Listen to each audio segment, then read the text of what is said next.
आज का शिरडी साई संदेश। परिस्थिति कभी ये बनती है तो कभी ये बिगड़ती है। कभी ये परिस्थिति हमारे अनुसार चलती है, कभी इस परिस्थिति के अनुसार हमें चलना ही पड़ता है। कोई विकल्प नहीं होता। किंतु जब ये परिस्थिति बिगड़ती है तो क्या किया जाए, ये ही प्रश्न उठता है ना। तो परिस्थिति बिगड़ गई है, जो हमने खो दिया सो खो दिया। कोई बात नहीं, ठीक है। जो शेष है हम उसे बचा के रख सकते हैं। परिस्थिति को संभाल के रखने का प्रयास हम कर सकते हैं, बस उतना ही हमारे हाथ में है। किंतु इससे बड़ी समस्या है अहंकार। कब प्रवेश कर जाए याद ही नहीं। ये अहंकार आपको ज्ञात होने ही नहीं देता कि आपने कुछ खोया भी है। आपको कोई अंतर ही नहीं पड़ता। देखा जाए ये सूर्य भी अपना प्रकाश खोता है। जब अंधकार आने लगता है तो भला हम कौन हैं? इसके समक्ष तो कुछ भी नहीं। इस अहंकार का दमन हमें करना ही होगा। विश्वास करना होगा कि समस्त सृष्टि में हम एकमात्र एक कण के समान हैं, इससे अधिक और कुछ नहीं। विश्वास करना होगा कि हम उतने अधिक बड़े भी नहीं हैं कि हम जीवन में कभी कुछ खो भी ना पाए। अब जिस दिन ये ज्ञान हमने अर्जित कर लिए, आचरण में ला दिया, याद रखिएगा उसी दिन अहंकार का दमन करने आप पद पर अग्रसर हो चुके हैं। इस अहंकार का दमन कीजिए और सुख से जीवन जिए। सफलता। संसार में हर एक मनुष्य सफलता चाहता है। थोड़ी समझ आते ही वो सफलता के पीछे भागना शुरू कर देता है। आजीवन सफलता के पीछे भागते हैं, परंतु ये सफलता प्राप्त कैसे होती है?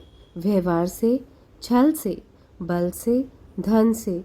दुर्भाग्यवश सफलता ऐसे प्राप्त नहीं होती है। सफलता ऐसे प्राप्त होती है जब आप असफलता से सीखना प्रारंभ करते हैं।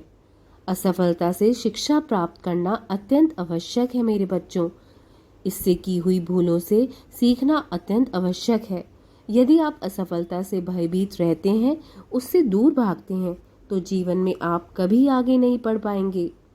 असफलता आती है आपको ये समझाने के लिए सफलता कैसे प्राप्त की जाए।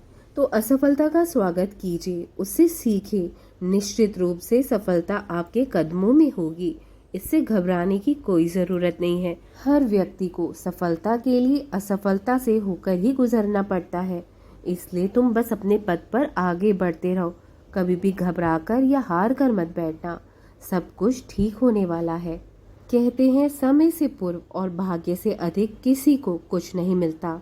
अब क्या इसका अर्थ यह है कि आप केवल समय की प्रतीक्षा करें, सब कुछ अपने भाग्य और प्रारब्ध के भरोसे छोड़ दें, स्वयं कुछ करें ही ना? यदि आप ऐसा करेंगे तो आपको एक वस्तु अवश्य मिलेगी, वो है निराशा, असफलता। अब आप कहेंगे, यदि सब कुछ भाग्य और समय पर ही निर्भर करता है तो हम क्या ही कर सकते हैं? कर सकते हैं प्रयास, परिश्रम।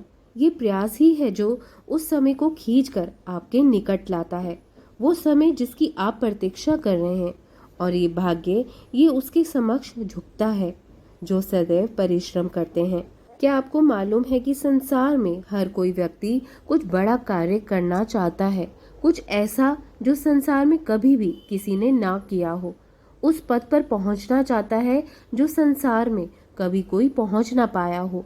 और कुछ ये करने में सफल भी हो जाते हैं, किंतु कुछ जो हैं जो असफल भी हो जाते हैं। क्यों? ये ही मेरा प्रश्न है। ना उनके निश्चय में कोई कमी होती है, ना उनके प्रयासों में कोई कमी होती है, फिर क्यों वो पीछे रह जाते हैं?